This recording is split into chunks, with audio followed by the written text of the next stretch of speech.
Baik, analisis data kita mulai. Subjek kita kali ini sebuah operator biologis yang luar biasa efisien, Canis lupus, atau yang kita kenal sebagai serigala. Misi kita cukup jelas. Kita akan membedah semua datanya untuk memahami algoritmanya jadi penguasa di puncak rantai makanan. Jadi, kita mulai dengan pertanyaan mendasar. Subjek kita, serigala abu-abu. Apa sih yang sebenarnya bikin dia jadi predator paling efisien di alam liar? Mari kita bongkar datanya. Oke, kita masuk ke fase pertama, membuat profilnya. Sebelum kita menyelam lebih dalam, kita harus paham dulu parameter dasarnya ya, di mana dia beroperasi dan apa saja kemampuannya. Coba perhatikan data ini luar biasa. Kemampuan adaptasi subjek ini, wah hebat sekali. Dari tundra beku di utara sampai gurun yang panas, dia bisa berfungsi dengan efektif. Ini bukti ketahanan sistem yang superior, kemampuan untuk bukan cuma bertahan, tapi berkembang di kondisi paling ekstrim sekalipun. Lanjut, metrik performa, 60 km per jam. Tapi ini bukan cuma soal lari kencang ya. Angka ini nunjukin output daya yang udah dioptimalkan untuk efisiensi energi tertinggi, terutama buat pengejaran jarak jauh. Nah, ini poin data yang sangat krusial. Unit operasional dasarnya itu kawanan. Dan ini bukan sekedar gerombolan, tapi sebuah jaringan sosial yang super terstruktur. Ada hierarki yang jelas, ada protokol komunikasi yang canggih, yang membuat kawanan ini jadi satu unit taktis yang sangat-sangat efektif. Oke, kita lanjut ke fase kedua, anatominya. Sekarang kita akan bedah perangkat kerasnya. Kita akan lihat komponen-komponen fisik yang dirancang khusus untuk satu tujuan, efisiensi berburu yang maksimal. Sistem sensor yang pertama, penciuman, ini bukan sekedar indera biasa loh. Anggap saja ini sistem deteksi jarak jauh yang super canggih. Kemampuannya memproses partikel di udara itu bisa ngasih data target bahkan sebelum ada kontak visual. Selanjutnya, sistem optiknya, matanya. Itu dioptimalkan untuk kondisi minim cahaya.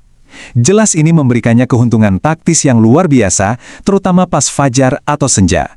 Tahu kan, waktu-waktu di mana mangsanya lagi lengah. Dan inilah persenjataan utamanya. Rahangnya yang kuat itu bukan cuma buat membunuh, desainnya itu sangat efisien untuk melumpuhkan target yang jauh lebih besar dengan serangan presisi yang dampaknya tinggi. Kuncinya sekali lagi, efisiensi. Nah, sekarang kita masuk ke intinya. Inti dari analisis kita.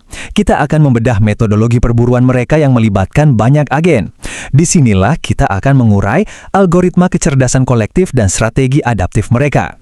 Kutipan dari data sumber ini, menurut saya merangkum semuanya dengan sempurna. Tidak egois, sabar, dan pintar membaca situasi. 3 prinsip ini, altruisme, kesabaran, dan analisis situasional adalah fondasi dari setiap perburuan mereka yang berhasil. Slide ini menguraikan protokolnya langkah demi langkah. Ini bukan serangan brutal yang acak ya, sama sekali bukan. Ini adalah serangkaian manuver yang diperhitungkan dengan matang. Mulai dari milih target yang paling lemah, pendekatan diam-diam, sampai pengepungan taktis dengan pembagian peran yang jelas. Serangan terakhirnya pun dikoordinasikan untuk hasil yang paling efisien. Analisis kita nggak akan lengkap tanpa evaluasi dampaknya. Jadi sekarang kita akan perluas cakupan kita untuk memahami efek skala besar dari subjek ini pada seluruh ekosistemnya. Karena disinilah fungsi utamanya terungkap. Disinilah kita melihat fungsi sejati seekor serigala. Ada konsep namanya rantai trofik. Artinya apa? Artinya, kehadiran atau ketiadaan satu predator puncak ini bisa memicu reaksi berantai yang secara harfiah mengubah seluruh lanskap. Studi kasus terbaik untuk ini jelas Taman Nasional Yellowstone. Nah, data ini menunjukkan segalanya. Perbandingan sebelum dan sesudah serigala ada di Yellowstone. Tanpa mereka, ekosistemnya rusak parah. Populasi rusa meledak, vegetasi habis, sungai erosi. Tapi, begitu serigala kembali, semuanya berubah. Populasi herbivora jadi terkendali, tanaman tumbuh lagi, sungai jadi lebih sehat, dan seluruh sistem kembali seimbang. Jadi, mereka itu bukan perusak, mereka adalah insinyur ekosistem. Jadi, kesimpulan akhir dari analisis kita, subjek ini bukan predator biasa.